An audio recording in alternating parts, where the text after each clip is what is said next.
Cheikh Anta Diop, les fondements économiques et culturels d'un État fédéral d'Afrique noire. Première partie, chapitre 2. Unité linguistique. 1. Choix d'une langue à l'échelle locale dans le cadre d'un territoire donné. Je prends le Sénégal comme exemple d'étude.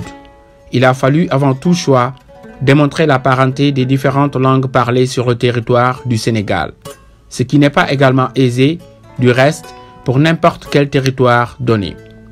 Quoi qu'il en soit, en établissant les lois linguistiques qui permettent de passer d'une façon systématique des formes Wolof aux formes Sérère, Peul et Diola, nous avons démontré la parenté profonde qui unit les différentes fractions du peuple sénégalais. L'importance de cette démonstration réside dans le fait qu'elle nous révèle une parenté dont l'ignorance a maintenu vivace jusqu'à présent des particularismes Sérère, Diola ou Toucouleur, qui ont parfois la force d'un véritable micro-nationalisme. Dans un pays comme le Sénégal, en toute objectivité, le choix du Wolof s'impose comme langue nationale, comme langue de gouvernement. Toutes les minorités sont pratiquement bilingues et parlent le Wolof. On voit ainsi que, suivant le contexte local, des langues de culture comme le Toucouleur Peul entrent dans la catégorie des groupes minoritaires, tandis qu'il en est autrement dès qu'il s'agit de régions telles que le Fouta Djallon ou le Nord Cameroun. 2. Élévation de la langue choisie au niveau d'une langue moderne de culture et de gouvernement. C'est en Wolof que des chercheurs travaillent à introduire aujourd'hui de façon systématique tous les concepts indispensables à l'expression des sciences exactes, mathématiques, physiques, de la philosophie, etc. Un gouvernement sénégalais approprié pratiquera un jour systématiquement une politique culturelle visant à favoriser le développement de la langue dans les meilleurs délais.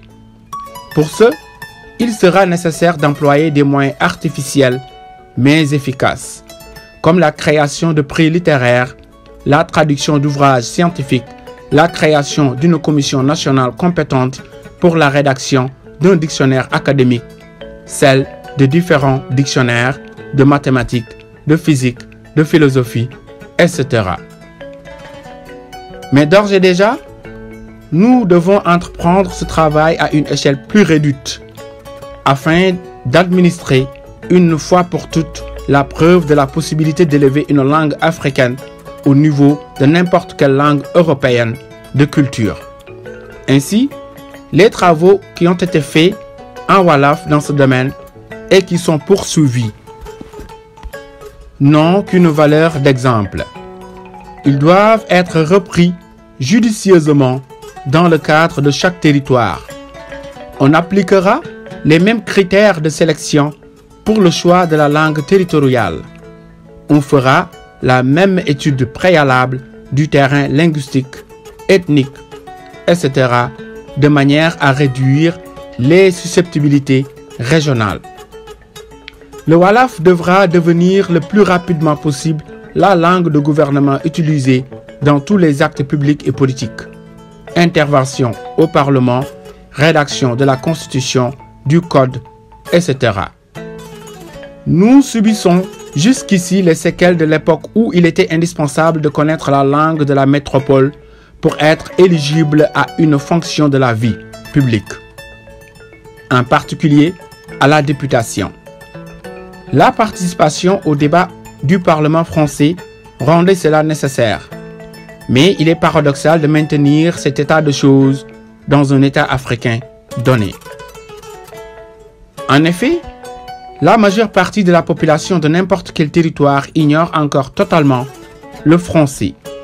Et l'on voit d'une représentation du peuple fondée sur des critères anciens et inadéquats, injustes.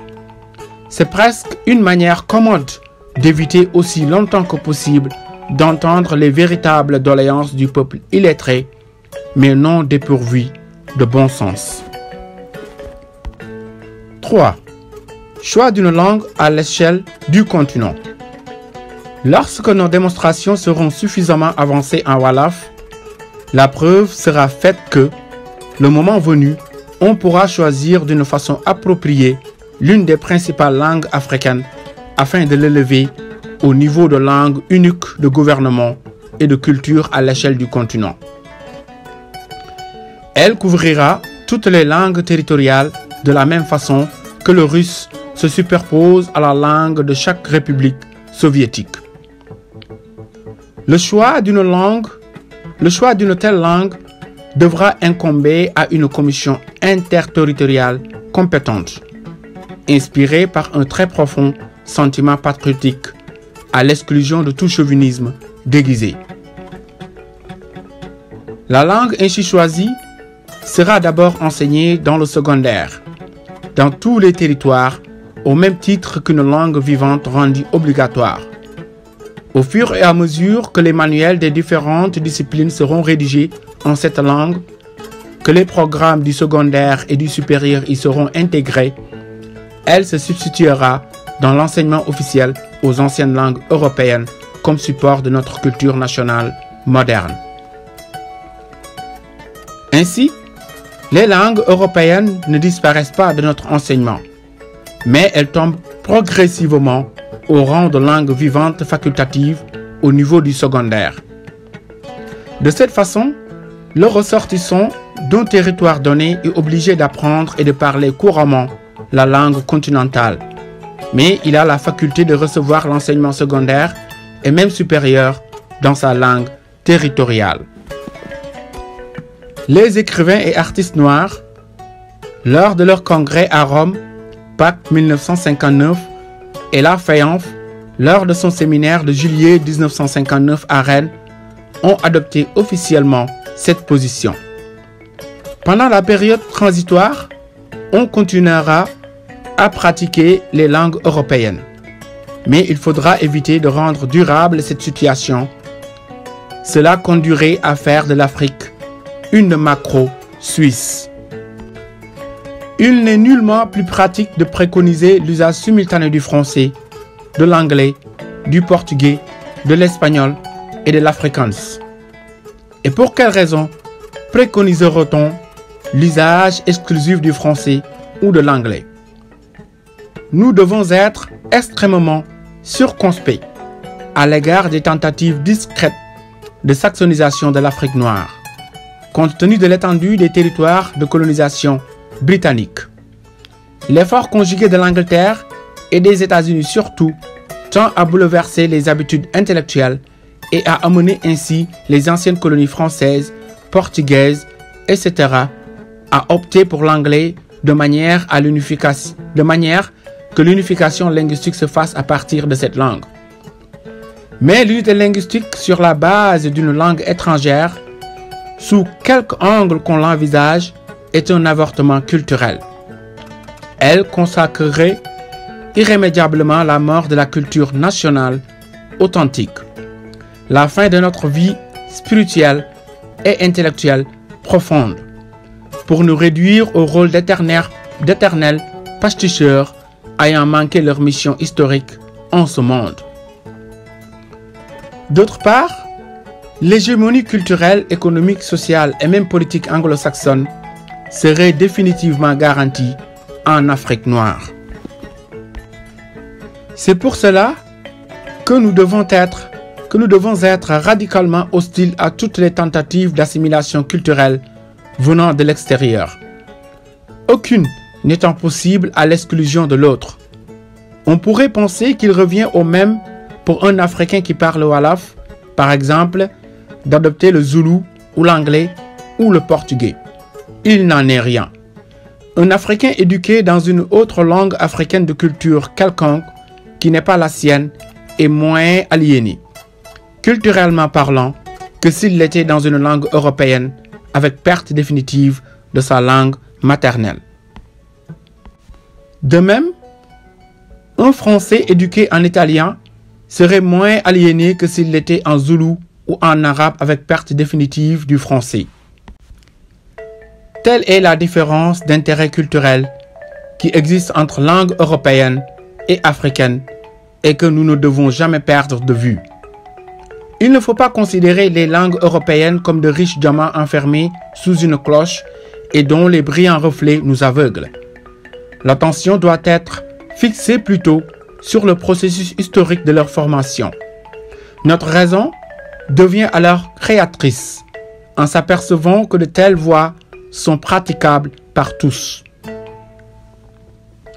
L'influence de la langue est si importante que les différentes métropoles européennes pensent qu'elles peuvent sans grand dommage se retirer politiquement de l'Afrique d'une façon apparente en y restant d'une façon réelle dans le domaine économique, spirituel et culturel.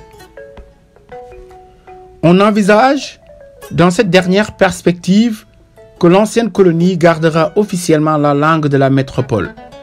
Le contraire serait décevant, ingrat, inacceptable.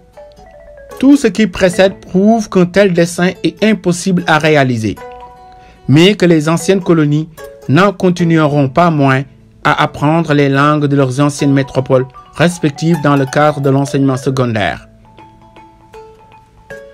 Il ne s'agit donc nullement d'une coupure culturelle radicale.